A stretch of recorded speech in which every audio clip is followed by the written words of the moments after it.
আজ বাবানের পাপা অনেকটা তাড়াতাড়ি ঘুম থেকে উঠে একদম সকাল সকাল চলে গেছিল সবজি বাজার। সেখান থেকে এত রকমের সবজি নিয়ে এসছে, আর এত ফ্রেশ সবজি দেখে আমার তো ভীষণ আনন্দ হচ্ছিল আর ভীষণ খুশি লাগছিল মনটা ফ্রেশ ফ্রেশ সবজি দেখে। যারা কিনতে আসবে তাদের ফিলিংসটা কেমন জানি না, তবে আমার কিন্তু ফ্রেশ সবজি দেখতে খুব ভাল লাগে, সঙ্গে রান্না করতেও খেতেও ভাল লাগে ফ্রেশ সবজি। তো যাই হোক, আজ বাবানের বাবা অনেকটা সকাল সকাল বাজার করে ফিরে এসছে, তাই কিন্তু আমার একটু কাজের তাড়াটা বেশি। যেহেতু ও ঘরে আছে, আমাকে কিন্তু তাড়াহুড়ো করে কাজটা করতে হবে, ওর খাবারটাও তৈরি করতে হবে, সঙ্গে রান্নাবান্না সমস্তটাই কিন্তু অনেক তাড়াতাড়ি করতে হবে। তো আমার আগে বাসি কাজবাজ কমপ্লিট হয়ে গেছিলো, আর শরীরটা একটু অসুস্থ ছিল বলে বাবানের পাপা অনেকটা আমাকে হাতে হাতে করে দিয়ে গেছিলো। তো তারপর আমি স্নান সেরে যা যা কাজ থাকে সেগুলো করে আমি চা করে নিয়েছি বাবানের পাপার জন্য আর আমার জন্য। তারপর এখানে বসিয়ে দিয়েছি ভাত, চালটা আগেই ভিজিয়ে রেখেছিলাম, অনেকটা ভিজে গেছিল, বসিয়ে দিয়েছি ভাত। আর এখানে যে সমস্ত রান্নাগুলো হবে সেই সমস্ত সবজি আমি নিয়ে নিয়েছি। যেমন আজ হবে হচ্ছে ওল আলুর তরকারি, বাঁধাকপি ভাজা, সঙ্গে হচ্ছে কাঁকরোল আলু ভাজা। হ্যাঁ, বাঁধাকপি ভাজা খেতে কিন্তু খুব ভাল লাগে। আমার মা যখন বানায় বাঁধাকপি ভাজা আমার কিন্তু দারুণ লাগে খেতে। বাঁধাকপির ঘন্ট বা সবজিটা অনেকেই খেয়েছে, বেশিরভাগ আমরা কিন্তু বাঁধাকপির ঘন্টটাই খাই বা বাঁধাকপি চচ্চড়ি যেটাই বলুন না কেন। তবে আমার কাছে বাঁধাকপি ভাজাটা কিন্তু মন্দ লাগে না, আমার মা যখন করে তখন কিন্তু খেতে ভারী ভাল লাগে আর খুবই ভাল লাগে আমার। তো সেই মতন আজ ভাবলাম বাঁধাকপি ভাজা করে, আগে একদিন বাঁধাকপি অর্ধেকটা যেটা ছিল সেটা ঘন্ট করেছিলাম, তো আজ যে অর্ধেকটা রয়েছে সেটাকে ভাবছি ভাজা করব। সেই মতন এখানে আগে ওল আলুটা কেটে নিয়েছি, তারপর কিছু আলু আমি এখানে কুচিয়ে নিচ্ছি, আলু ও কাঁকরোলগুলো কুচিয়ে নিচ্ছি। আর সবজিগুলো আগেই আমি কিন্তু ছুলে নিয়েছিলাম, যেহেতু ছুলে নিলে না, একবারে ছুলে নিলে তারপর সবজিটা কাটলে অনেকটা ভালো হয়, না হলে বারবার ছোলো আবার কাটো, সেগুলোতে একটু বিরক্ত বোধ হয়। আর একবারে গুছিয়ে নিয়ে রান্না করার আনন্দটা একটা অন্যরকম, বা আগিয়ে যাওয়া কাজটা অনেকটা আগিয়ে যায়। আর যদি ওই রান্না করতে করতে সবজি কাটো বা গোছাও এটা ওটা, সেটাতে কিন্তু আরেকটু হলেও লেট হয়। তবে আমরা হয়তো কাজের ফাঁকে বা অনেক কাজের ব্যস্ততার মধ্যে আমরা হয়তো গুছিয়ে উঠতে পারি না, তবে যেদিন আমি পারি গুছিয়ে নিতে সেদিন গুছিয়ে নেওয়ার চেষ্টা করি। বাঁধাকপি ভাজাতে আমি পেঁয়াজ দেবো অনেকটা, তাই পেঁয়াজ কুচিয়ে নিয়েছিলাম। এদিকে ফ্রাইং প্যান গরম করে তেল দিয়ে তার উপর হলুদ দিয়ে ধুয়ে নেওয়া কাঁকরোল আর আলুটা আমি এখানে দিয়ে দিয়েছি। সমস্ত সবজি আমি কেটে নিয়ে ধুয়ে রেখে দিয়েছি, এবার এক এক করে রান্না বসিয়ে দিচ্ছি। কাঁকরোল আলুটা ভাজা হয়ে গেছে, সেটিকে আমি সাইডে সরিয়ে দিচ্ছি। আর এই পাশে হচ্ছে আমি বসিয়ে দেবো ওল আলুর তরকারিটা, সেই কারণে এখানে একটি কড়াই বসিয়ে আমি সেটাতে তেল গরম করে তার উপর হলুদ দিয়ে দিয়েছি আমি ধুয়ে নেওয়া ওল আর আলুটা, আগে থেকে যেটা কেটে আমি ধুয়ে নিয়েছিলাম সেটাকে একটু ভাজা ভাজা করে নিচ্ছি। আর এদিকে হয়ে গেছিল আমার কাঁকরোল আলু ভাজাটা, সেটিকে নামিয়ে নিচ্ছি। আর কাঁকরোল আলু ভাজা কিন্তু খেতে দারুণ লাগে, সঙ্গে কাঁকরোলটা যদি একটু হালকা পাকা পাকা হয় তখন কিন্তু খেতে আরও বেশি ভালো লাগে। তো কাঁকরোল আলুটা ভাজা হয়ে গেছিলো। এদিকে আমার ওল আলুটা ভেজে নিয়ে কড়াইতে একটু জিরে ফোড়ন দিয়ে নিয়ে তার ভেতর দিয়ে নিয়েছিলাম পেস্ট করে রাখা মশলা, আদা জিরে ও পেঁয়াজ ছিল, সঙ্গে টমেটো ছিল, আর কিছুটা পাকা পাকা লঙ্কা দিয়েছিলাম লাল লাল দেখে। সেগুলিকে দিয়ে কষিয়ে নিয়ে মাছের মাথা ছিল সেগুলিকে দিয়ে দিয়েছি, দিয়ে জল দিয়ে এখন ঢাকা দিয়ে দিচ্ছি, ফুটতে থাকুক তরকারি। আর এর মধ্যে আমি এখানে বসিয়ে দিচ্ছি বাঁধাকপি ভাজাটা। ফার্স্টে তেল গরম করে ফ্রাইং প্যানে দিয়েছিলাম জিরে দিয়ে কুচিয়ে নেওয়া পেঁয়াজগুলো দিয়েছি তেলের ওপর। তারপর খানিকক্ষণ নাড়িয়ে চাড়িয়ে নিয়ে আমি এর ভেতর দিয়ে দিচ্ছি আগে থেকে কুচিয়ে নেওয়া ওই বাঁধাকপিগুলো। আর একদম ছোট ছোট করে কুচিয়েছিলাম, যেহেতু ঘন্ট করব না ভাজা করব, তাই কিন্তু সিদ্ধ হতে হয়তো একটু টাইম লাগতে পারে, সেই কারণে। তারপরে এখানে বাবানের একটি পার্সেল এসেছিল, মানে বাবানের একটা স্পাইডারম্যান জামা অর্ডার দেওয়া ছিল।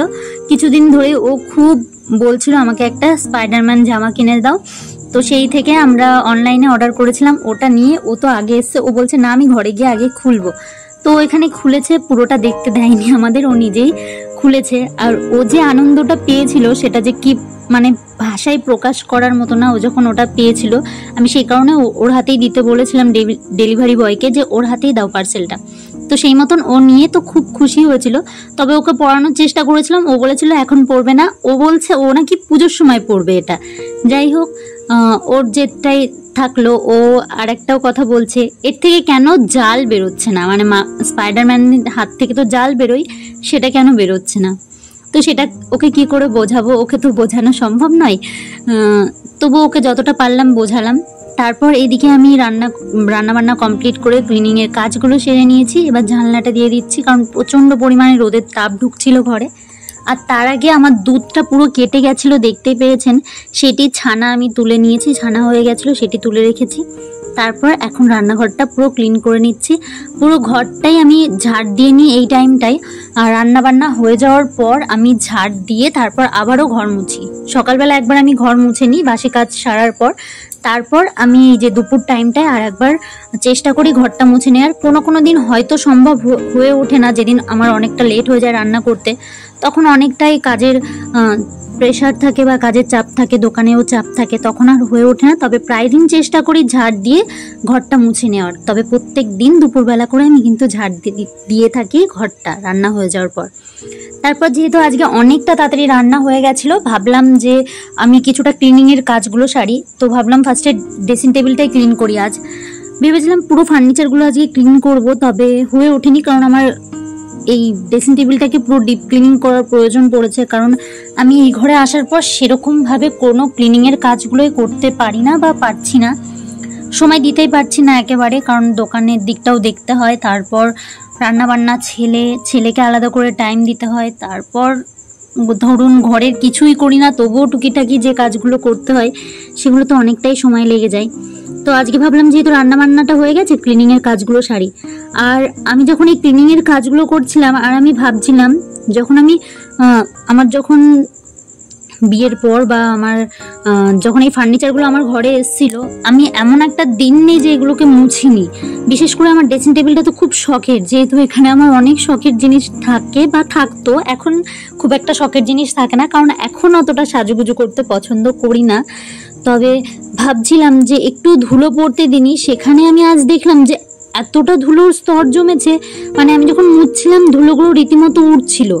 কিন্তু এমনও দিন গেছে আমার ওই ঘরে যে কোনো কিছুই না, আমি এমনি মুছেছি, কোনো নোংরা হয়নি, তবুও আমি এমন একটা দিন নেই যে না মুছে থাকিনি।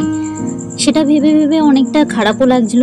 তবে ভাবছিলাম না, যাই হোক না কেন শান্তিতে আছি, ঝামেলা অশান্তির থেকে শান্তিতে আছি, এটা বলতে পারি বাস্তব কথা। কারণ হয়তো আমারই দোষ, আমারই ভুল, আমি ভালো না, সেই কারণে হয়তো আমি ওই ঘরে সবার সঙ্গে মিলিয়ে থাকতে পারিনি, তাই হয়তো আমাকে আজ এই ঘরে থাকতে হচ্ছে। তবে কোনো ব্যাপার না, সেটা আমার কাছে কোনো ব্যাপার না। কথায় আছে, কুড়ে ঘরে থেকেও যদি এক গাছ ভাত খাই সেটাও যেন শান্তিতে খাই।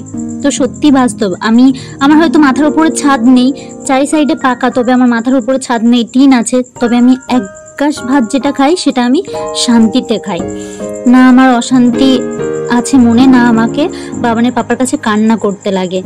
তো যাই হোক, এখানে কিছু জামা কাপড় ছিল, সেগুলিকে আমি ভাঁজ করে নিয়েছি। বেডশিট ছিল, বাবানের পাপার কিছু জিন্স, আমার জামা কাপড়, সেগুলিকে ভাঁজ করে নিয়েছি। তারপর বাবানকে নিয়ে গেছিলাম পড়তে। ওখান থেকে বাড়ি আসার পর আমরা বিকালে বসেছিলাম, আর আকাশটা দেখতে এত ভালো লাগছিল, আর ওই যে দূরে একটুখানি চাঁদ দেখা যাচ্ছিল। আর আমরা এখানে খাচ্ছিলাম হচ্ছে গণেশ পুজোর প্রসাদ। তো বাবান এখানে একটি তরমুজ নিয়েছিল, ও তরমুজ খেতে খুব ভালোবাসে, ও খাচ্ছিল তরমুজ। আর এই যে আমিও আমার কোলের উপর নিয়ে বসেছিলাম প্রসাদের প্লেটটা। তারপর সন্ধ্যা লেগে গেছিলো, ঘরে এসেছি। ঘরে এসে আমি জানলাটা খুলে দিলাম রান্নাঘরের। বাবান দেখছিল টিভি, ও বললো একটু টিভি দেখবে, সেই মতন ওকে একটুখানি টিভি চালিয়ে দিয়েছিলাম। আর এখানে আমি করছি চা, একটু আদা গ্রেট করে দিচ্ছি চায়ের মধ্যে, লিকার চাই করব। আর দুধ চা খেতেও ভারী ভাল লাগে, তবে লিকার চা খেতেও কিন্তু মন্দ লাগে না। আর আমি যখন এই চা পাতাটা দিই চায়ের ভেতর, মানে জল ফোটার পর, তখন যে ফ্লেভারটা বেরায়, সেন্টটা বেরায়, মনে হয় কতক্ষণে আমি চা মুখে দেবো ওই সেন্টটা পাওয়ার পর। তবে ভিডিওটা আজ এখানেই শেষ করছি, দেখা হবে খুব শীঘ্রই নতুন আরেকটি ভিডিও নিয়ে আপনাদের সঙ্গে।